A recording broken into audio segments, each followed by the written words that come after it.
असल में है क्या समीर जी, इस समय भ्रष्टाचार के मामले में मोदी सरकार बुरी तरीके से घिरी हुई है। एपस्टीन फाइल्स का मामला जो है और इसमें उसके मंत्री हरदीप सिंह पुरी का जिस तरीके से जिक्र आया है, उसको लेकर विपक्ष बहुत ज्यादा हमलावर है और इतना ज्यादा सरकार घबराई हुई है कि प्रधानमंत्री नरेंद्र मोदी जो है वो लोकसभा में जाने की हिम्मत नहीं जुटा पाए, जबकि राष्ट्रपति के अभिभाषण पर उनको जवाब देना था। और ये 70 सालों में पहली बार हुआ कि राष्ट्रपति के अभिभाषण पर ना नेता विपक्ष को बोलने दिया गया और प्रधानमंत्री खुद भाग गए लोकसभा से। ये कांग्रेस का कहना, भाग गए, ये शब्द हम इसीलिए से इस्तेमाल कर रहे हैं कि प्रधानमंत्री भाग गए और सदन के अंदर, लोकसभा के अंदर नहीं आए प्रधानमंत्री, चूंकि ये मामला बहुत ज्यादा गर्म हो गया था। तो ये समझा जा सकता है कि भ्रष्टाचार के गंभीर आरोपों से घिरी हुई सरकार जो है वो किस तरीके से न्यायपालिका पर हमला कर रही है, ये समझा जा सकता है। चूंकि एनसीईआरटी खुद में कुछ है ही नहीं, एनसीईआरटी मतलब सरकार, हाँ। और इसीलिए जो सीजीआई कह रहे हैं कि चाहे कोई कितने भी बड़े पद पर हो, मैं किसी को भी इसकी इजाजत नहीं दूंगा और मुझे मालूम है कि इनसे कैसे निपटना है। और एक चीज और देखिए अमलेंदु जी, ये सरकार जो एनसीईआरटी मतलब सरकार, चूंकि वो शिक्षा मंत्रालय के अधीन आता है एनसीईआरटी, और वही इन किताबों को जारी करता है, लिखवाता है, क्या उसका सिलेबस होगा, ये सारी चीजें कमेटी तय करती है और उस कमेटी में सरकार के लोग रहते हैं, ये उसका प्रोसीजर है। लेकिन आप ये देखिए कि कैसे न्यायपालिका पर हमला करने की एक कैटेगरिकली जो सरकार है वो रणनीति बना रही है अमलेंदु जी। यहाँ सांसद कह देते हैं, मौजूदा उस समय के जो तत्कालीन चीफ जस्टिस थे, कि ये देश में गृह युद्ध के फैलाने के जिम्मेदार हैं। आज किताबों में रख दिया गया चैप्टर की भ्रष्ट है न्यायपालिका, वो छोटे छोटे बच्चे पढ़ेंगे, 8वीं क्लास के बच्चे। यानी किस तरीके से एक इस सिस्टम पर, जो सिस्टम बाकी तीनों सिस्टम को, बाकी जो दोनों सिस्टम है, कार्यपालिका, विधायिका, या फिर और भी आम आदमी से जुड़े हुए बहुत सारे मसले हैं जिनमें व्यक्ति की आखिरी उम्मीद सुप्रीम कोर्ट होती है, उस पर कैसे हमला करने की कोशिश की जा रही है ताकि अपनी मनमानी पर किसी तरीके की कोई लगाम न लग सके। हाँ बिल्कुल, ताकि सरकार जो है वो अपनी मनमानी करती रहे, सरकार इसी तरीके से ट्रंप के आगे सरेंडर करती रहे। हाँ। ये जो कांग्रेस का आरोप है, विपक्ष का आरोप है कि सरकार जो है ट्रंप के सामने सरेंडर कर चुकी है। पूरा विपक्ष एक सुर में इस बात को कह रहा है और देश के हितों के साथ समझौता कर लिया है। देशों की किसानों के हित जो है वो गिरवी रख दी है ट्रंप के आगे, अमेरिका के आगे, ये साफ तौर पर विपक्ष कह रहा है। तो सरकार जो है अपनी जो गलतियां हैं उनसे ध्यान भटकाने के लिए, जो सरकार कर रही है, देश के खिलाफ जो काम कर रही है, उससे ध्यान भटकाने के लिए अब न्यायपालिका पर इस तरीके से हमला बोल रही है। जी बिल्कुल, न्यायपालिका पर हमला बोल रही है। संसद में अगर विपक्षी सदस्य भ्रष्टाचार पर और जिस तरीके से बहुत सारे आरोप लग रहे हैं उन पर सवाल पूछता है तो वहां पर उनको बाहर कर दिया जाता है, यानी सदन में बोलने नहीं दिया जाता है। सदन के बाहर अगर प्रदर्शन कर रहे हैं तो प्रदर्शन करने के वालों को गिरफ्तार कर लिया जाता है, गंभीर धाराओं में उनको जो है जेल भेज दिया जाता है। ये सब कुछ हो रहा है, लेकिन जो सबसे गंभीर बात यह है कि आरोप जो लग रहे हैं उनका जवाब क्या दिया जा रहा है। जवाब देते समय प्रधानमंत्री अपनी भाषा तक का ध्यान नहीं रखते हैं। और इधर पीयूष गोयल ने एक ट्वीट किया है अमलेंदु जी, उनके पास सवालों के जवाब तो नहीं है, वो फिर इतिहास में चले गए हैं और जो फर्जी तस्वीरों के जरिए कॉम्प्रोमाइज्ड, अब प्रधानमंत्री कॉम्प्रोमाइज्ड हैं, आप बताइए कि है कि नहीं है, लेकिन यहां उनको तो स्वीकार कर ले रहे हैं कि वो कॉम्प्रोमाइज्ड है, वो इतिहास में चले जा रहे हैं। उन्होंने एक ट्वीट किया है, उस ट्वीट को भी हम लोग देखेंगे कि कैसे पुरानी घटनाओं को जोड़ते हुए वही परंपरा अपना रहे हैं जिस तरीके से किसी भी गंभीर मुद्दे पर सरकार करती है, पिछली सरकारों को दोष देना। हाँ बिल्कुल, पिछली सरकारों को दोष देना और समीर जी एक तरीके से ये बताना कि भाई मोदी जी जो है वही केवल सरेंडर नहीं हुए, पिछली सरकार भी सरेंडर थी। तो हाँ ये तो हुई है, मतलब ये आपने स्वीकार कर लिया कि ये सरकार जो है वो तो सरेंडर हुई ही हुई है, ये साफ तौर पर आपने स्वीकार कर लिया है। और जो हम अपनी टीम से कहेंगे कि वो ट्वीट जो दिखाया भी जा सकता है कि जो पीयूष गोयल ने समीर जी ट्वीट किया है, अंग्रेजी में ट्वीट किया है, लेकिन आप उसका हिंदी में आप जो है इसको लिख रहे हैं कि राहुल, कई उन्होंने कहा कॉम्प्रोमाइज्ड के उदाहरण देते हुए कि राहुल गांधी दुनिया भर में भारत को नीचा दिखाने के लिए एआई समिट में बिना शर्ट के लोगों को भेजते हैं, लेकिन ये भारत की इमेज और हितों से समझौता करने की उनकी पारिवारिक विरासत को ही आगे बढ़ाता है कि ये लोग जो है वो देश को बदनाम कर रहे हैं। यानी आप भी अब ये मान लिए हैं कि प्रधानमंत्री कॉम्प्रोमाइज्ड है। अब उस ट्वीट को हम नहीं देख पाए, लेकिन ये उसमें लिखा यही है। उन्होंने तमाम तस्वीरों के जरिए, कुछ ग्राफिक्स के जरिए पीयूष गोयल ने ये ट्वीट किया हुआ है। पर इस मुद्दे पर घिरे तो बहुत बुरी तरीके से हैं अमलेंदु जी। प्रधानमंत्री भी, ये है वो ट्वीट जिसमें लिखा है, और वो तस्वीरें पुरानी हैं कि कॉम्प्रोमाइज्ड कब कब की हैं। और लिखा है कि साहब जवाहरलाल नेहरू वाज कम्प्रोमाइज्ड, और ये सारे अमलेंदु जी वही चीजें हैं जो व्हाट्सएप में पढ़ाते रहे ये लोग पिछले 10 11 साल। सब व्हाट्सएप की यूनिवर्सिटी से ही पढ़े हुए लोग हैं, तो ये सब उसी तरह की बातें करते रहते हैं। Rajiv Gandhi was compromise, Indira Gandhi was compromise, Sonia Gandhi was compromise, Rahul Gandhi compromise नहीं, ये नहीं लिखा है कहीं भी। ये कैसे भूल गए पीयूष गोयल जी? अरे भाई, ये किसने इनका ट्वीट तैयार किया है? बताओ उसको कि राहुल गांधी इस कम्प्रोमाइज ये भी तैयार करें, लेकिन ये तैयार करना भूल गए हैं, तो ये अधूरा है ट्वीट। फिर से ट्वीट करें पीयूष गोयल जी। हाँ बिल्कुल, लेकिन ये सारी चीजें वही है जो व्हाट्सएप, जिनका कोई आधार नहीं है। तो यहां पर अब इस पर कोई चेक भी नहीं होगा कि ये फेक न्यूज है या ये सही न्यूज है। हाँ, और कि एआई जनरेटेड है कि नहीं है, तीन घंटे में ट्विटर को से हटाना है कि नहीं हटाना है। नया कानून जो आ गया है एआई जनरेटेड है, तो ये भी अब नहीं बताना है। चूंकि ये सरकार के मंत्री ट्वीट कर रहे हैं, तो वो तो कुछ भी ट्वीट कर सकते हैं, कुछ भी फर्जी खबरें ट्वीट कर सकते हैं, तो ये कर रहे हैं। एक मंत्री जी ने तो ये कहा कि यहाँ जब ये मोदी जी के समय में तो अब ऐसा हो रहा है कि जो बिजली से चलने वाली ट्रेन है, जब वो चलती है तो उसमें बिजली खर्च होती है, और जैसे ही ब्रेक लगता है तो बिजली वापस चली जाती है वहां। हाँ, बिल्कुल वापस चली जाती है। तो इस तरीके के ज्ञान व्हाट्सएप यूनिवर्सिटी से मिलते हैं। नाले की गैस से चाय बन सकती है, राडार जो है वो बादलों में छिप, मतलब बादल जब होते हैं तो छिप जाता है, ये आने लगती है। इस तरह की चीजें। इस प्रदर्शन को लेकर अमलेंदु जी बुरी तरीके से सरकार घिरी है, और ये जो पीयूष गोयल का ट्वीट हो, चाहे प्रधानमंत्री का जो जवाब उन्होंने जो वो भाषण दिया जिसमें बहुत ही अभद्र तरीके से कांग्रेस पर हमला किया, अभद्र भाषा में और अभद्र तरीके से भी, उसको लेकर बुरी तरीके से घिरी नजर आ रही है सरकार। और भूपेश बघेल हैं, छत्तीसगढ़ के पूर्व मुख्यमंत्री, वरिष्ठ नेता है कांग्रेस पार्टी के, वो कह रहे हैं कि 10-12 युवाओं से मोदी किस तरीके से डर रहे हैं, महिलाओं से डर जा रहे हैं, युवाओं से डर जा रहे हैं, और उनके खिलाफ कैसे गंभीर धाराओं में उन पर मुकदमा कायम किया गया है, जेल भेज दिया गया है। यूथ कांग्रेस के अध्यक्ष, कल हम लोगों ने बताया था कि वहां पहले उनको कई घंटे हिरासत में रखा गया और उसके बाद कल उन्हें जेल भेज दिया गया है। वो साजिश, उन्होंने कहा जा रहा है कि ये बहुत बड़ी ये साजिश थी, बहुत बड़ा ये षड्यंत्र था। हाँ, बहुत बड़ा षड्यंत्र बताया जा रहा है कि बहुत बड़ा षड्यंत्र था कि वो टॉपलेस होकर पहुंचे और टी शर्ट जो थे वो लेकर पहुंचे। अब समझिए वो टी शर्ट तो जगह जगह जो है बच रही है। अब कल ही जो थी वो अलका लांबा वही टी शर्ट पहन के उसके जो लिख करके मोदी इज कम्प्रोमाइज, और उन्होंने अपना वीडियो जारी किया। तमाम लोग, अब कांग्रेस के लोग इस तरीके से कर रहे हैं, जगह जगह प्रदर्शन हो रहे हैं। अब मुझे लगता है कि इस पे इस तरीके से कार्रवाई करके सरकार ने अपनी शामत खुद बना ली है। जनता के बीच अब ये मामला और ज्यादा पहुंच रहा है कि प्रधानमंत्री मोदी जो है किस लिए कंप्रोमाइज है, विपक्ष क्यों कह रहा है, कांग्रेस क्यों कह रही है, ये जनता को अब सोचने को मजबूर किया है। जी बिल्कुल, कि आखिर कौन सी ऐसी मजबूरी है। सुन लेते हैं भूपेश बघेल ने क्या कहा है। जिस तरीके से यूथ कांग्रेस के जो कार्यकर्ता हैं, नेता हैं, उनके खिलाफ सरकार ने जो कार्रवाई की है, इसलिए कि वो सरकार के खिलाफ विरोध प्रदर्शन कर रहे थे शांतिपूर्ण तरीके से, लोकतांत्रिक तरीके से। सुनते हैं भूपेश बघेल को। हमारे राष्ट्रीय अध्यक्ष युवा कांग्रेस के, उसकी गिरफ्तारी ये गैर कानूनी है, अलोकतांत्रिक है, और हमारे प्रधानमंत्री जी डर गए हैं युवाओं से। 10-12 युवक गए थे और केवल शर्टलेस हुए थे, और उसमें राष्ट्रीय अध्यक्ष की गिरफ्तारी, इसका मतलब ये है कि मोदी जी और मोदी की सरकार डरी हुई है, और ये तानाशाही प्रवृत्ति है, ये लोकतंत्र की हत्या है। लोकतंत्र में विरोध करने का अधिकार युवाओं को है, आम जनता को है, राजनीतिक दलों को है, और उसका आप इस प्रकार से दमन करने की कोशिश कर रहे हैं। तो जितना दबाओगे उतना उछलेगा, और युवा न दबने वाले हैं न डरने वाले हैं। सर, आज के इस बजट को संकल्प का बजट मानते हैं सर? ये अज्ञानता का, दुर्गति का। ये किस तरीके से 10-12 युवकों से वो डर गए। ये युवक वहां एआई समिट में पहुंचे हुए थे और वहां उन्होंने शर्ट उतारकर प्रदर्शन किया, और एक टी शर्ट इनके हाथ में थी जिसमें लिखा था पीएम इज कॉम्प्रोमाइज्ड, और वो संसद से लेकर सड़क तक ये तस्वीरें, ये जो प्रदर्शन, ये इस तरीके के पैम्फलेट, ये जगह जगह विपक्ष इन पैम्फलेट्स को लेकर चल रहा है, नारेबाजी कर रहा है, इसलिए क्योंकि इसका जवाब प्रधानमंत्री नहीं दे रहे हैं कि आपने ट्रेड डील पर किस तरीके से ट्रंप के आगे झुक गए और आपने समझौता कर लिया और समझौते में आपने देश के हितों को ताक पर रख दिया।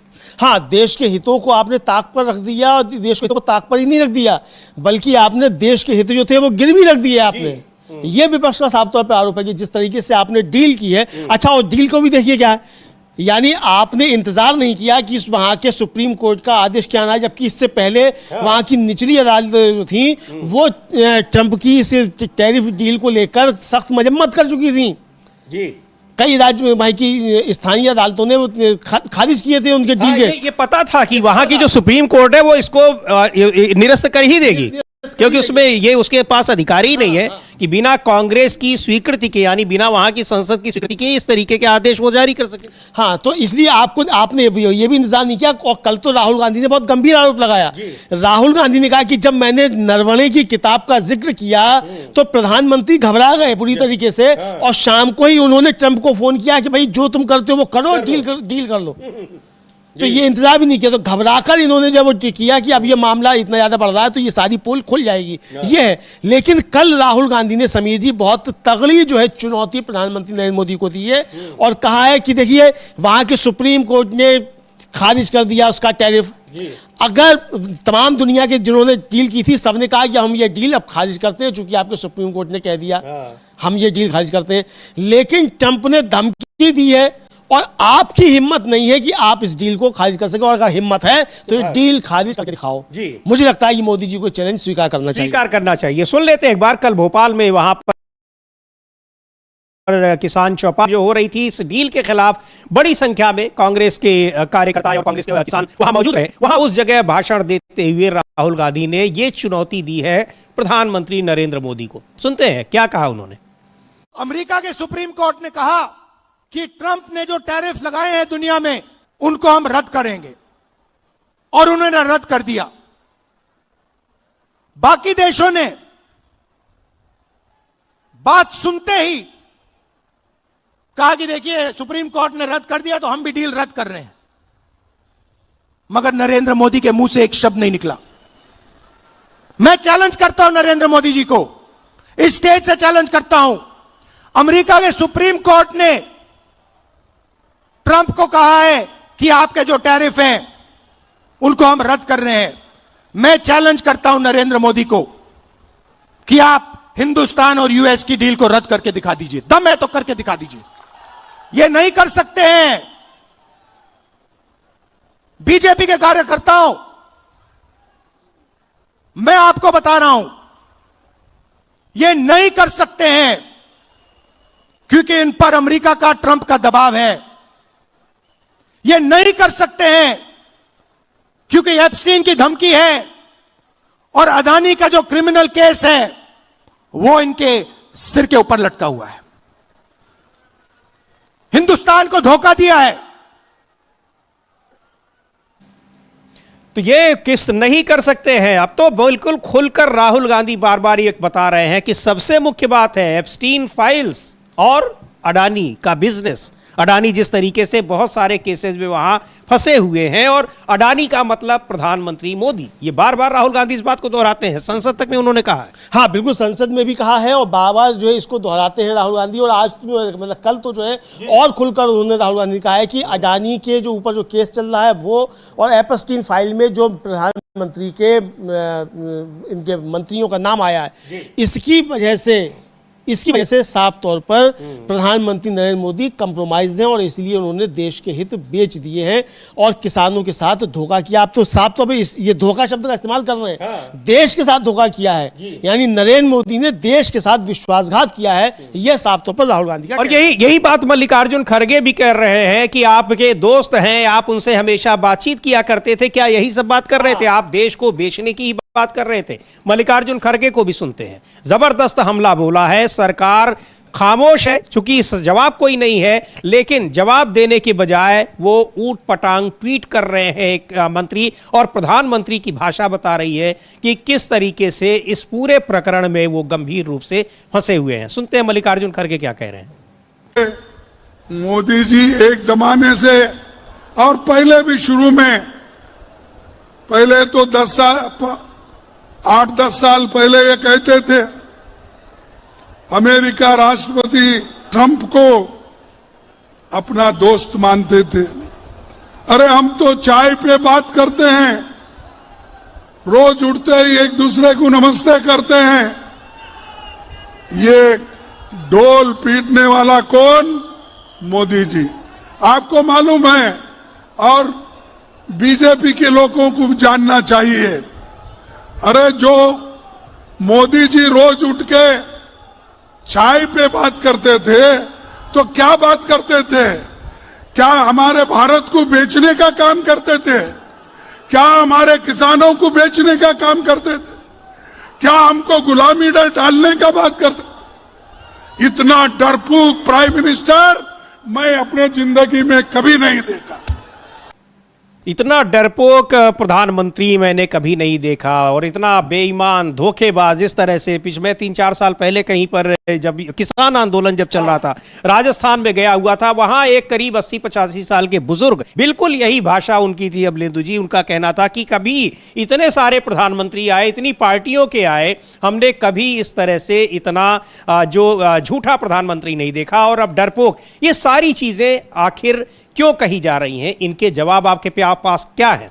नहीं है। और जवाब जब देना होता है तो आप कहते हैं कि देश की बदनामी कर रहे हैं विरोध प्रदर्शन करके। विरोध प्रदर्शन का अधिकार देश के संविधान ने दिया है।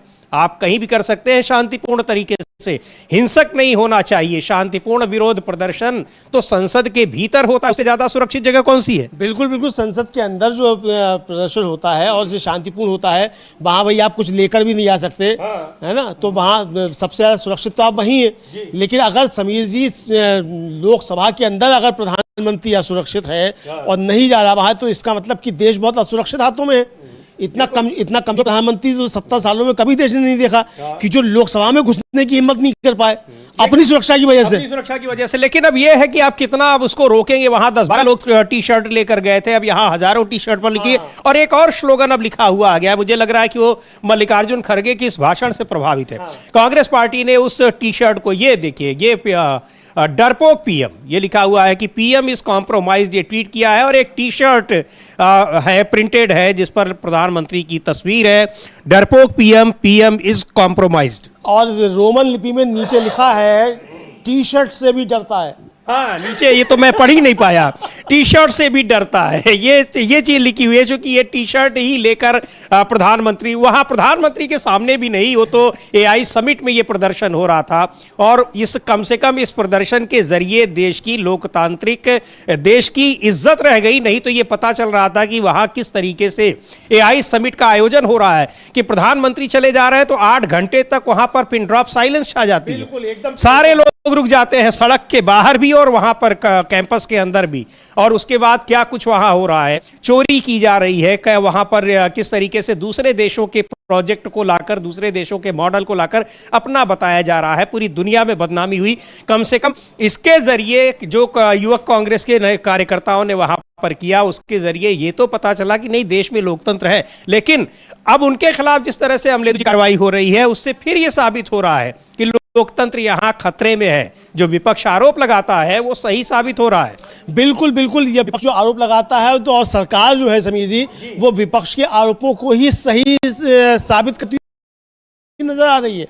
मतलब विपक्ष जो आरोप लगा रहा है, सरकार जो है कहीं ना कहीं उनके आरोपों को सच साबित करती नजर आती है कि भाई विपक्ष जो आरोप लगा रहा है वो बिल्कुल सही है। विपक्ष ने कहा मोदी डरे हुए हैं, तो डरे हुए उन्होंने साबित कर दिया, लोकसभा के अंदर नहीं पहुंचे, मोदी डरे हुए हैं। राहुल गांधी ने पहले कहा था कि ये नहीं आ सकते। अच्छा, संसद का सत्र शुरू हुआ था, संसद के सत्र शुरू होने से पहले सुबह जयराम रमेश ने ट्वीट किया कि प्रधानमंत्री आएंगे, संसद के बाहर खड़े होकर भाषण देंगे, संसद के अंदर से गायब हो जाएंगे। कल मल्लिकार्जुन खड़गे ने भी ये बात कही कि भाई मन की बात करते हो, उस पर रेडियो पे जाकर संसद के अंदर आकर मन की बात क्यों नहीं करते?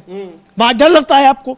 तो जो कहा खड़गे ने कि मैंने इतना डरपोक प्रधानमंत्री नहीं देखा, समीर जी ये कांग्रेस कह रही है कि 70 सालों में इतना डरपोक प्रधानमंत्री कभी देखा ही नहीं गया। मतलब ये ऐसा नहीं कि वो देश के लोगों से डर रहे हो, बाहर किस तरीके से दूसरे देश के राष्ट्रपति आपको डरा रहे हो, धमका रहे हो, और वो खुलेआम बार बार आपको कह रहे हैं कि हम उसको धमका रहे हैं और आप उसको खामोशी से सुन रहे हैं। यहां आप लोगों के खिलाफ केस कर रहे हैं। एक शब्द आपने डोनाल्ड ट्रंप को तो आपने रिएक्ट किया नहीं कि कम से कम उनको भी एक जवाब दे दिए होते। डोनाल्ड ट्रंप को एक जवाब दिया जाना चाहिए था। दूतावास के जरिए ही एक संदेश दिलवा देते। आप ये क्या कह रहे हैं? तो छोड़िए, दूतावास तो खैर वहां बैठ के होता है, यहाँ विदेश मंत्रालय के प्रवक्ता से ही जवाब दिलवा देते। विदेश मंत्रालय के प्रवक्ता ने कहा हमें नहीं मालूम कोई बात हुई है कि नहीं हुई है, हमें नहीं मालूम ट्रंप का ऐसा कोई वीडियो है कि नहीं है, होगा तो उस पर कार्रवाई करेंगे। अरे भाई आपको मालूम नहीं है, मतलब कैसा विदेश मंत्रालय है जिसे मालूम नहीं ट्रंप क्या बोल रहा है?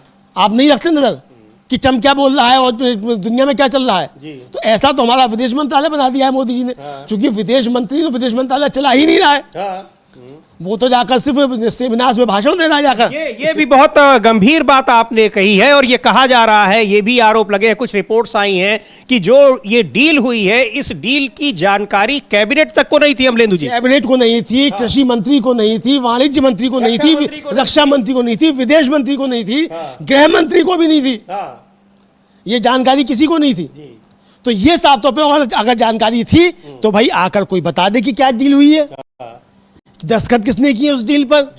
पीयूष गोयल ने दस्तखत किए हैं क्या? शिवराज सिंह चौहान ने दस्तखत किए हैं क्या? एस जयशंकर ने दस्तखत किए हैं क्या? दस्तखत किए तो किसने किए हैं? राजनाथ सिंह ने दस्तखत किए, दस्तखत किसने किए? और आप ये देखिए, जब डील हो रही थी तो वहां जब विदेश मंत्री से पूछा गया तो कहे कि वो तो पीयूष गोयल बताएंगे, तो कहा गया कि वो जयशंकर बताएंगे। अब क्या हो रहा है इस सरकार में कुछ पता ही नहीं है, बिना कैबिनेट से पूछे कोई फैसला हो जा रहा है, डील फाइनल हो रही है, संसद का सत्र चल रहा है, लेकिन संसद को बताने की जरूरत नहीं समझी जा रही है, और जब मांग की जा rही है तो संसद को ही स्थगित कर दिया जा रहा है। गजब का ये खेल हो रहा है। लेकिन इसको लेकर अब जिस तरीके से विपक्ष सड़कों पर उतर आया है, तो ये खेलना अब इतना आसान नहीं रह गया है। बहरहाल इस बीच प्रधानमंत्री नरेंद्र मोदी आज से इस्राइल की यात्रा पर निकल गए हैं, और इस्राइल की यात्रा पर वो गए हैं, लेकिन इस्राइल में भी हंगामा मचा हुआ है उनकी इस यात्रा को लेकर कि जब वो संसद को वहां संबोधित करेंगे, वहां भी दो फाड़ हुई है, वहां की जो राजनीतिक स्थिति है वो दिखाई पड़ रही है। लेकिन इसको लेकर एक बहुत सारी जो खबरें आ रही हैं, कांग्रेस की नेता है, उन्होंने इस पर एक कुछ कहा है, उनको सुनते हैं क्या कह रही हैं इस्राइल की यात्रा को लेकर। और एक चीज ये भी थी कि पहले नेतन्याहू को यहां आना था, लेकिन बाद में इस कार्यक्रम को बदलकर प्रधानमंत्री का कार्यक्रम वहां बन गया है। नहीं, प्रधानमंत्री का कार्यक्रम बन गया, समीर जी, प्रधानमंत्री का कार्यक्रम बन गया, चलिए वो ठीक है, नेतन्याहू नहीं जा रहे, प्रधानमंत्री जा रहे, चलिए कोई भी दिक्कत नहीं है। लेकिन प्रधानमंत्री इजराइल जा रहे हैं, ये जानकारी नेतन्याहू दे रहे हैं, हाँ जी हाँ, हमारा पीएमओ नहीं दे रहा, हमारा विदेश मंत्रालय नहीं दे रहा, हमारी सरकार नहीं दे रही है, ये जानकारी भी नेतन्याहू दे रहे हैं कि प्रधानमंत्री नरेंद्र मोदी इजराइल जा रहे हैं। तो अब ऐसे लग रहा है जैसे बस ट्रंप और नेतन्याहू यही दो लोग सरकार चला रहे हैं, क्योंकि यहाँ रूस से तेल खरीदना है कि नहीं खरीदना है ये ट्रंप बताते हैं, वेनेजुएला से कितना खरीदना है, अमेरिका से कितना खरीदना है ये ट्रंप बताते हैं, ट्रेड डील में क्या क्या क्लॉजेस जोड़े जाने हैं वो ट्रंप बताते हैं, और क्यों ऐसा हो रहा है ये सरकार नहीं बताती है। शमा मोहम्मद हैं, कांग्रेस की नेता हैं, प्रधानमंत्री की इस्राइल यात्रा को लेकर क्या कह रही हैं, सुनते हैं उनको। See, a genocide has happened in Israel. Even now, there are children dying there. They are not allowing medical aid to get into Gaza Strip. So even when there is a ceasefire, there are certain things which we have to understand has to be asked by the Prime Minister of India to Netanyahu, and also at this time going to Israel and addressing the Knesset when the Israelis are against the Prime Minister Netanyahu. They are protesting against him. They want him out. I don't think is the right time for the Prime Minister of India to visit a place where a genocide has happened, where the people of Israel are protesting against the Prime Minister. So it's a wrong time, and we should have avoided this visit. तो शमा मोहम्मद है, कांग्रेस की नेता हैं, कह रही हैं कि ये टाइम नहीं है कि इस समय प्रधानमंत्री इस्राइल जाएं, क्योंकि इस्राइल पर किस तरीके से वहाँ एक युद्ध अपराधी के आरोप लगे हुए हैं, कैसे वहाँ हज़ारों लोगों की जान लेने के आरोप लगे हुए हैं, वहाँ जो कुछ चल रहा है, फ़लस्तीन में जो कुछ चल रहा है। लेकिन प्रधानमंत्री वहाँ पर जा रहे हैं और वहाँ की संसद को भी संबोधित करेंगे। हाँ, वहाँ की संसद को भी संबोधित करेंगे। और समीर जी, सवाल ये उठ रहा है कि आखिर प्रधानमंत्री वहाँ क्या लेने गए हैं? पेगासस लेने गए, इसके अलावा क्या है? तो इजराइल आपको क्या देगा? सवाल यह है कि इजराइल जाके आप क्या लेंगे? तेल खरीदेंगे इजराइल से? क्या करेंगे? मतलब क्या लेने गए हैं आप इजराइल? इजराइल पे क्या है जो आपको दे देगा? निवेश लेने गए होंगे, इधर योगी जी गए हैं, उत्तर प्रदेश वाले भी आजकल खूब निवेश लेने जा रहे उत्तर प्रदेश वाले तो गजब काम कर रहे हैं। वो तो बता रहे हैं कि 2017 से पहले मोदी जी काम ही नहीं कर रहे थे। मतलब 2017 से पहले यूपी में कुछ काम ही नहीं हुआ था, ये बताया। तो मोदी जी 2014 में आ गए थे, तो क्या 2014 से लेकर 2017 तक मोदी जी यूपी में काम नहीं कर रहे थे कुछ? यही समझा जाए समीर जी कि मोदी जी को ही सीधे सीधे लक्ष्य किया जाए, यूपी वाले कर रहे हैं। भाई अब यूपी वाले और दिल्ली वाले यानी क्या कर रहे हैं क्या नहीं कर रहे हैं। लेकिन प्रधानमंत्री की इजराइल यात्रा को लेकर बहुत सवाल उठ रहे हैं। सबसे बड़ा सवाल ये उठ रहा है कि आपने जो एक तरीके से कहा जाए आप शिफ्ट कर रहे हैं, आप इजराइल की तरफ जो झुक रहे हैं, ये भारत की पॉलिसी नहीं है। सबसे पहली बात, फिलिस्तीन के मसले पर भी भारत ने इजराइल के खिलाफ यूएन में वोट किया समीर जी, ठीक है, आप ही की सरकार में रहते हुए वोट किया। द्विराष्ट्र समाधान जो है उसके पक्ष में समाधान किया। इजराइल फिलिस्तीन पर लगातार कब्जा करता चला जा रहा है। गाजा में उसने जिस तरीके से जेनोसाइड किया है उसके खिलाफ पूरी दुनिया खड़ी हुई है। तो आप ऐसे में जाकर नेतन्याहू के गले लगकर आप क्या संदेश देना चाहते हैं? बिल्कुल सवाल यह है, आपने क्या यहाँ कोई सर्वदलीय बैठक में आपने चर्चा की?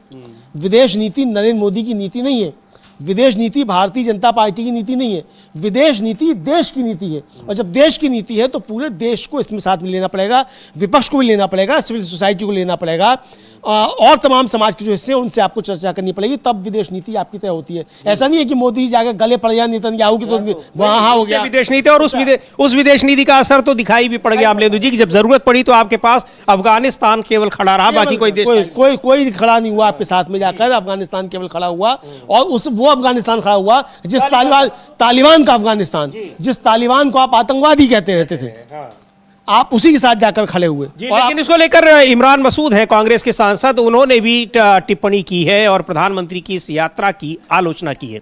क्या कहा है इमरान मसूद ने, सुनते हैं उनको। जा रहे हैं, कैसे आप देखते हैं इस दौरे पर? आपको क्या लगता है देश के लिए क्या क्या इजराइल तो हमारा कभी था, ना है, ना होगा। लेकिन प्रधानमंत्री जी चूंकि कमजोर हैं, उनमें इतना साहस नहीं है। प्रधानमंत्री जी जा रहे हैं, अगर जरा सी भी नैतिकता और साहस हो तो गाजा के अंदर मारे गए मासूम बच्चों के बारे में बात करें, जबकि गवर्नमेंट ऑफ इंडिया का स्टैंड बिल्कुल क्लियर है कि हम फिलिस्तीन के साथ हैं। हमारी विदेश नीति पूरी तरह से फिलिस्तीन को यूनाइटेड नेशन में समर्थन कर रही है, लेकिन प्रधानमंत्री में साहस नहीं है, प्रधानमंत्री कमजोर है। और आज देश के अंदर गली गली में यह बात है कि देश का प्राइम मिनिस्टर कॉम्प्रोमाइज है। ट्रंप के सामने बोलने का साहस नहीं होता। पूरा देश भेज दिया ट्रेड डील के लिए, ट्रेड डील कर करके पूरा देश भेज दिया। आने वाले दिनों में इसके नतीजे सामने आ जाएंगे। ट्रंप धमका के कहता है कि मैं टैक्स लूंगा लेकिन दूंगा नहीं, $500 बिलियन का सामान बेचना पड़ेगा।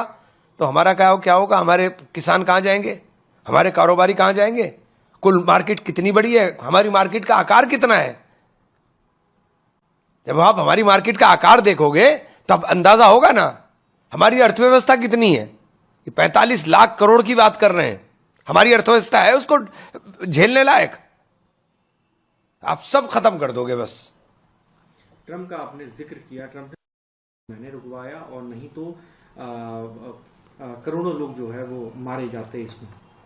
अरे जेलेंस्की छोटा सा मुल्क, उसका राष्ट्रपति युद्धग्रस्त क्षेत्र में जो अमेरिका के ऊपर डिपेंड कर रहा हो, वो अपने देश के हितों के लिए राष्ट्रपति के सामने झुका नहीं और छोड़ के चला आया था। हमारा प्रधानमंत्री 140 करोड़ लोगों का नेतृत्व करने वाला, और भारत जो एक बड़ा देश है, जो एक बड़ा बाजार है लोगों के लिए, वो ये ऐसे झुक गया है, बिल्कुल घुटनों पर आ गया प्राइम मिनिस्टर। तो ये प्राइम मिनिस्टर का घुटनों पर आना देश का अपमान है, इससे ज्यादा अपमान नहीं हो सकता देश का। ये कह रहे हैं कि हमने अपमान कर दिया देश का, हमारे राष्ट्रीय अध्यक्ष को बंद कर दिया आपने उठा के। वाह, आप किधर देश को लेके जाना चाहते हो? जब कॉमनवेल्थ हो रहे थे तब आप नंगा प्रदर्शन कर रहे थे, तब कहां था? तब क्या देश की इज्जत नहीं लुट रही थी? गड्ढे के अंदर गिर करके लोगों की मौतें हो रही हैं, देश की इज्जत नहीं लुट रही है? आज के दौर में भी गंदा पानी पीने से देश के अंदर लोगों की मौतें हो रही हैं, हमारे देश की छवि खराब नहीं हो रही है? 3 दिन में 4 विमानन क्षेत्र के अंदर दुर्घटनाएं हो रही हैं, हमारे देश की छवि धूमिल नहीं हो रही है? दिल्ली जैसे शहर में सांस लेना दूभर हो जाए तो हमारे देश की छवि धूमिल नहीं हो रही है? कहां खड़ा कर दिया लाकर देश को?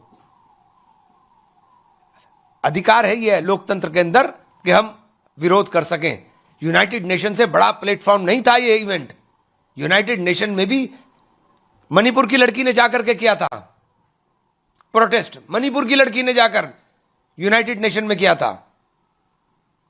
आप कौन सी बातें, कौन सा नैरेटिव देश को बता रहे हैं? डर इतना है एप्स्टीन फाइल का कि उस नैरेटिव को बदलने के लिए सब काम किया जा रहा है। तो ये किस तरीके से यहाँ पर कॉम्प्रोमाइज़ किया गया है? अब ये शब्द जो है अमलेंदु जी, ये प्रधानमंत्री को ही नहीं बल्कि प्रधानमंत्री और सरकार के लिए भी एक बड़ी मुसीबत बन गया है। आप कॉम्प्रोमाइज़ आपने क्यों किया है? आप जवाब नहीं दे पा रहे हैं। जवाब नहीं देंगे तो आपको कॉम्प्रोमाइज्ड पीएम के टी शर्ट पहने हुए आपको हजारों लाखों लोग दिखाई पड़ेंगे। बिल्कुल हजारों लाखों लोग दिखाई पड़ेंगे। और सवाल समझिए कि अगर कांग्रेस ने और विपक्ष ने इसे एक मुद्दा बना लिया और सड़कों पे उतर पड़े कि भी ठीक है अब यही पहनकर जो है सब लोग सड़कों पे उतरो, जैसा कि अब कर रही है कांग्रेस। अब ये हम लोग दिखाएंगे कि चंडीगढ़ में हरियाणा कांग्रेस इसी तरीके के प्रदर्शन कर रही है। तो अगर इस तरीके के प्रदर्शन जगह जगह होने लगे तो आपकी ये सारी योजना तो धरी की धरी रह जाएगी करने की इस तरीके की। तो ये मुझे लगता है कि जो सरकार के रणनीतिकार हैं वो गलत किस्म के लोग हैं। वो मोदी जी से कोई अपनी निजी दुश्मनी निकालना चाहते हैं। लेकिन रणनीतिकार अब कौन है कौन नहीं है अमलेंदु जी, पर आप ये देखिए, अगर इसकी क्रोनोलॉजी देखिए, जो यूथ कांग्रेस के नेताओं का प्रदर्शन था, प्रदर्शन कब हुआ है और उनके खिलाफ कार्रवाई कब हो रही है? जब प्रधानमंत्री नरेंद्र मोदी खुद आहत दिखाई पड़े और उनका बयान आया, उसके बाद ही ये सारी कार्रवाई में तेजी दिखाई पड़ी। हाँ, उसके बाद सारी कार्रवाई में तेजी। उनको कौन सलाह दे रहा है? वही तो मैं कह रहा हूँ कि जो रणनीतिकार हैं वो मोदी जी को क्या सलाह दे रहे हैं। मोदी जी में तो इतनी समझ नहीं है कि क्या करना है क्या नहीं करना है। मुझे लगता है ये कोई जाके ज्ञान देता होगा कि इस तरीके से काम करो। तो जो ये ज्ञान देने वाले लोग हैं ये बहुत अज्ञानी किस्म के लोग मालूम पड़ते हैं कि भाई आप विपक्ष पे जब इस तरीके की कार्रवाई करेंगे तो विपक्ष को तो इससे माइलेज मिलेगा। अगर समझदार कोई व्यक्ति हो समीर जी तो इसका फिर राजनीतिक तरीके से जवाब दे।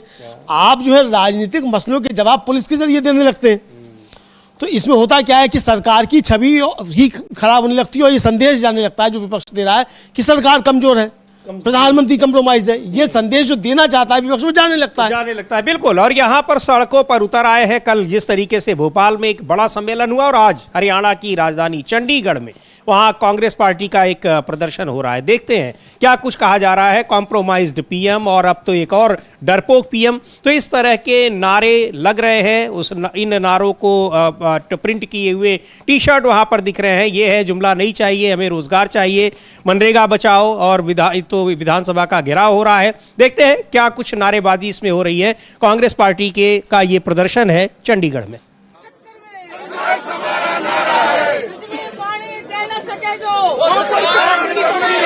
जो सरकार निकम्मी है, बिजली पानी दे न सके जो सरकार निकम्मी है। कांग्रेस पार्टी राहुल गांधी, मोदी भूपेंद्र सिंह हुड्डा, भाई दीपेंद्र हुड्डा, कांग्रेस पार्टी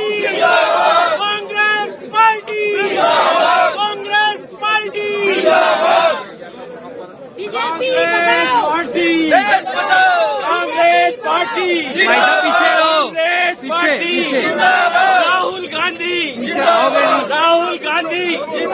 कांग्रेस पार्टी हमारा हक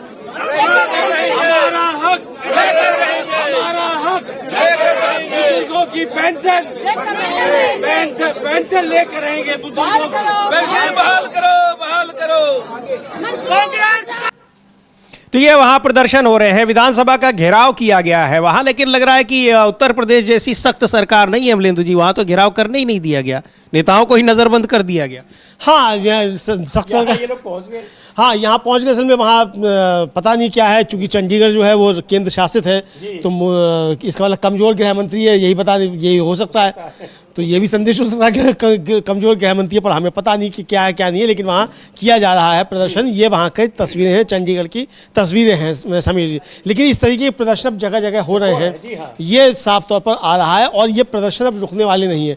इसी को लेकर कि जो एपस्टीन फाइल्स हैं और राहुल गांधी ने जो आरोप लगाए हैं, पूरा विपक्ष राहुल गांधी के साथ खड़ा हुआ नजर आ रहा है। सीपीआई के सांसद हैं पी संतोष कुमार, उन्होंने भी एपस्टीन फाइल्स और राहुल गांधी के आरोपों को लेकर अपनी बात रखी है, उसको भी हम लोग समझिए सुन। जी बिल्कुल सुनते हैं क्या कह रहे हैं सीपीआईएम के सांसद P Santosh Kumar. Epstein file and Adani case sold the country, he said. Of course, Epstein files are known to come out. No, only a tip of iceberg is known to all of us. 3 million pages means such a huge thing, and many revelations are to be in the offing. So that will mark the beginning of the collapse of this government. This government cannot escape from it. In Kerala, Union Cabinet approved decision to rename a state. One of the most important decisions. It was the sincere demand of the people of. तो अब ये वही कह रहे हैं कि इसमें तो अभी ये शुरुआत है, एप्स्टीन फाइल्स का जिक्र कर रहे हैं अमलेंदु जी, और कहा जो संतोष कुमार ने कि एप्स्टीन फाइल्स केस में हमने अभी तक सिर्फ शुरुआत देखी, अभी और भी बहुत कुछ सामने आना बाकी है। ये सरकार इससे बच नहीं सकती, यह इस सरकार के गिरने की शुरुआत होगी। बिल्कुल, ये सरकार के गिरने की शुरुआत होगी और यही समीर जी कहा जा रहा है। विपक्ष लगातार कह रहा है, वो पृथ्वीराज चौहान है, कांग्रेस के नेता हैं, हालांकि उन्होंने जो डेट दी थी वो तो निकल चुकी है। उन्होंने कहा था कि 19 दिसंबर को मोदी जी इस्तीफा दे देंगे, लेकिन मोदी जी ऐसे इस्तीफा थोड़ी ना दे देंगे, मतलब लोग भी कुछ भी लगा लेते हैं, मोदी इस्तीफा दे देंगे। सुब्रमण्यम स्वामी तो कब से कह रहे हैं कि दे देना चाहिए। भाई चाहिए तो बहुत कुछ है, लेकिन वो मोदी जी करेंगे क्या, सवाल ये है। चाहिए तो हरदीप पुरी का भी चाहिए इस्तीफा ले चाहिए, खुद ही मोदी जी को इस्तीफा ले लेना चाहिए था हरदीप पुरी का, कि तुम्हारा नाम आया है और पूरी दुनिया में इस्तीफे हो रहे हैं, गिरफ्तारियां हो रही हैं पूरी दुनिया में। मतलब कल ही हमने बताया कि यूके में जो राजदूत रहे अमेरिका में यूके के, उनकी गिरफ्तारी हुई है।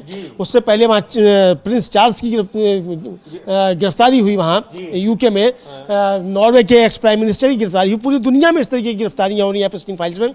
यहाँ बधाइयाँ दी जा रही हैं हरदीप सिंह पुरी को, तो ये तो भारत में ही हो सकता है। हरदीप सिंह पुरी जगह जगह इंटरव्यू दे रहे हैं और ये भी कह रहे हैं कि हाँ हम तो मिले तो थे एप्स्टीन से, लेकिन कुछ कर नहीं पाए। अफसोस भी जाहिर कर रहे हैं।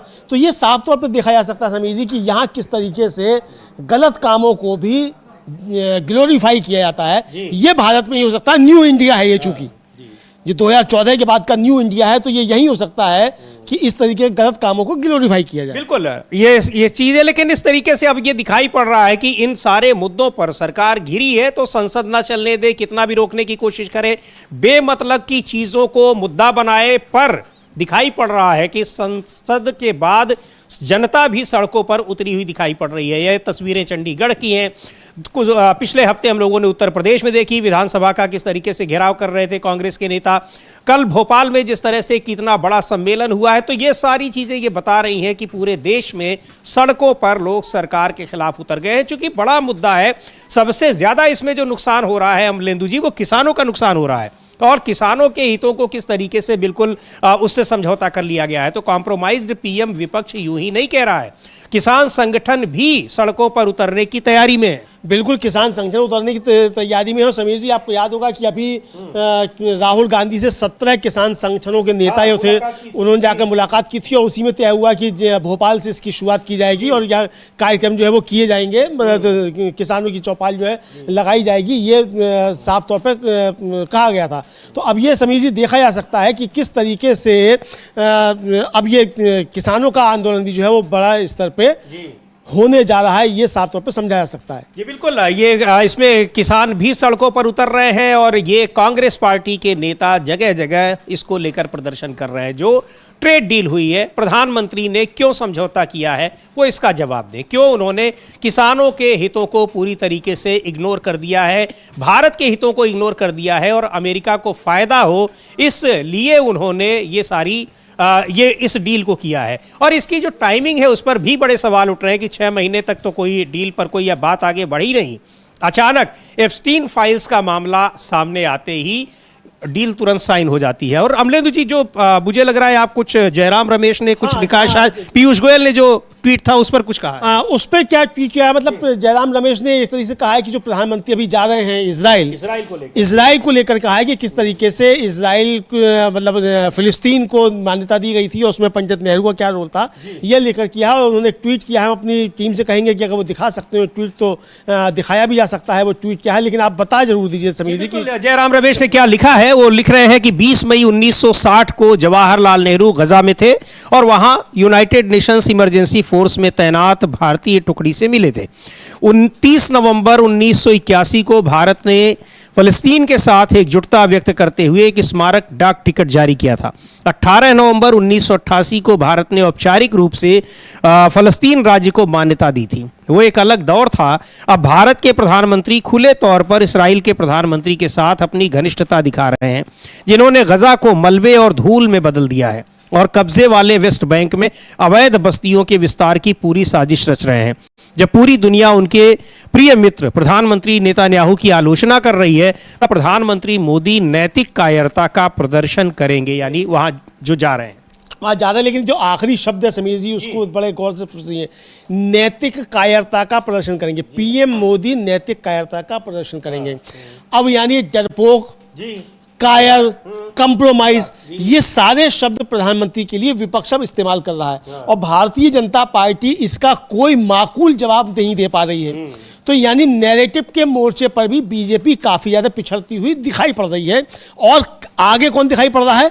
विपक्ष दिखाई पड़ रहा है। और क्या क्या आरोप लग रहे हैं प्रधानमंत्री के ऊपर कि प्रधानमंत्री डरपोक हैं, प्रधानमंत्री कंप्रोमाइज हैं, प्रधानमंत्री ने देश के साथ धोखा किया है, प्रधानमंत्री कायर हैं। ये सारी बातें विपक्ष कह रहा है और सत्ता पक्ष लोग क्या कर रहे हैं?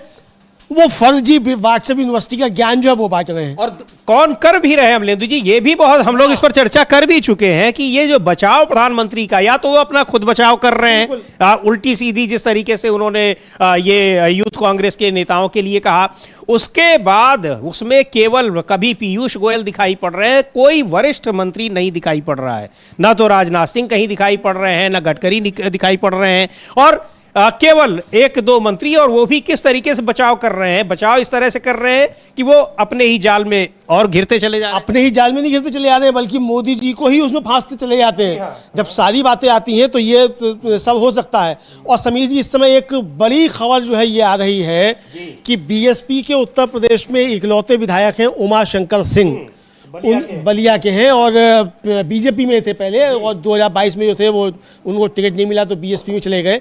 और बीएसपी के उत्तर प्रदेश से अकेले विधायक हैं, उनके घर पर आईटी की रेड पड़ रही है। उमा शंकर सिंह इस समय कैंसर से पीड़ित हैं और डॉक्टर और नर्स को भी जो है बाहर जाने की छूट नहीं दी जा रही है। ये जो है अभी इस समय की बड़ी खबर इस समय आ रही है समीर जी। ये बड़ी खबर है कि उनकी इनकम टैक्स की रेड पड़ी है। उमा शंकर सिंह बीएसपी के विधायक हैं, एकमात्र विधायक हैं उत्तर प्रदेश में बीएसपी के। कभी बीएसपी पूर्ण बहुमत की सरकार चलाती थी, लेकिन अब उसके केवल एक विधायक हैं उमा शंकर सिंह, और उनके घर पर इनकम टैक्स की छापेमारी हो रही है। अब और इसमें और जानकारी आती है तो ज़रूर आपको देंगे। लेकिन इस उमा शंकर सिंह बहुत बीमार चल रहे हैं, बताया ही अभी, उनकी कैंसर का उनका इलाज चल रहा है और उनके घर में डॉक्टर और नर्स को भी जाने की छूट नहीं है, वहाँ पर छापेमारी चल रही है। आगे क्या अपडेट होता है, छापेमारी में इनकम टैक्स के लोगों को मिलता क्या है, उसको भी बताएंगे। हाँ, छापेमारी क्या मिलता है वो भी बताएंगे। और छापेमारी क्यों हो रही है भैया? अकेला विधायक है बीएसपी का, चूंकि पता नहीं क्या क्या अंदर चल रहा है, वो तो खैर हम नहीं जानते कि अंदर क्या चल रहा है। उत्तर प्रदेश में बहुत कुछ चल रहा है अमलेदु जी। इधर शंकराचार्य को लेकर सरकार, मुख्यमंत्री भले ही विदेश यात्रा के लिए निकल गए हों, लेकिन शंकराचार्य को जिस तरीके से उनका अपमान करने की कोशिश की जा रही है, उनको एक तरीके से अपराधी बताने की कोशिश की जा रही है, उसको लेकर पार्टी के भीतर ही बिल्कुल बगावती तेवर कई नेताओं ने अख्तियार किए हुए हैं और विपक्ष भी इस समय बहुत बुरी तरीके से हमलावर है सरकार पर। कांग्रेस के प्रदेश अध्यक्ष हैं अजय राय, उन्होंने क्या कुछ कहा है शंकराचार्य के बारे में, वो हम लोग सुनेंगे उन बात को। लेकिन इस मामले में ऐसा लग रहा है कि उत्तर प्रदेश में योगी आदित्यनाथ बिल्कुल अलग अलग पड़ गए, क्योंकि और एक चीज और भी है कि यहां ये कहा जा रहा है कि पिछले दिनों जब मोहन भागवत लखनऊ में थे तो उन्होंने शंकराचार्य के मुद्दे पर मुख्यमंत्री से ये कहा है कि आप इसको ज्यादा तूल मत दीजिए, लेकिन उनकी बातों को भी इग्नोर करते हुए लगातार शंकराचार्य को कैसे परेशान किया जाए। और कल जो षड्यंत्र जिस तरीके की सब बातें सामने आई वो तो बहुत ही गंभीर मामला। हम लोगों ने बाइट भी दिखाई थी, वो जो जिसके जरिए आरोप लगाया गया उसकी खुद की बाइट है कि किस तरीके से फर्जी जो है वो शिकायत कराई गई, तो वो सब सामने आ चुका है। लेकिन समीर जी, आज कांग्रेस पूरे उत्तर प्रदेश में शंकराचार्य के समर्थन में प्रदर्शन कर रही है। अजय राय उसको लेकर क्या कह रहे हैं वो भी हम सुनते हैं। और इसके बाद जो सबसे बड़ी खबर है समीर जी, वो ये है कि नीतीश कुमार ने कह दिया ये सरकार नहीं चलेगी और विधानसभा में कहा है, उसको भी हम लोग देखेंगे, उस पर उसकी चर्चा भी करेंगे। पहले देख लेते हैं अजय राय क्या कह रहे हैं शंकराचार्य को लेकर, और शंकराचार्य के समर्थन में कांग्रेस पार्टी प्रदेश भर में प्रदर्शन कर रही है। देखिए, हमारे पूज्य शंकराचार्य जी हम सबके पूजनीय हैं और निश्चित तौर से पूरे काशीवासी, पूरे देशवासी उनके साथ हैं। और ये जो भाजपा के लोग कर रहे हैं, इनकी ताबूत की आखिरी कील होगी। तो एक एक काशी के एक व्यक्ति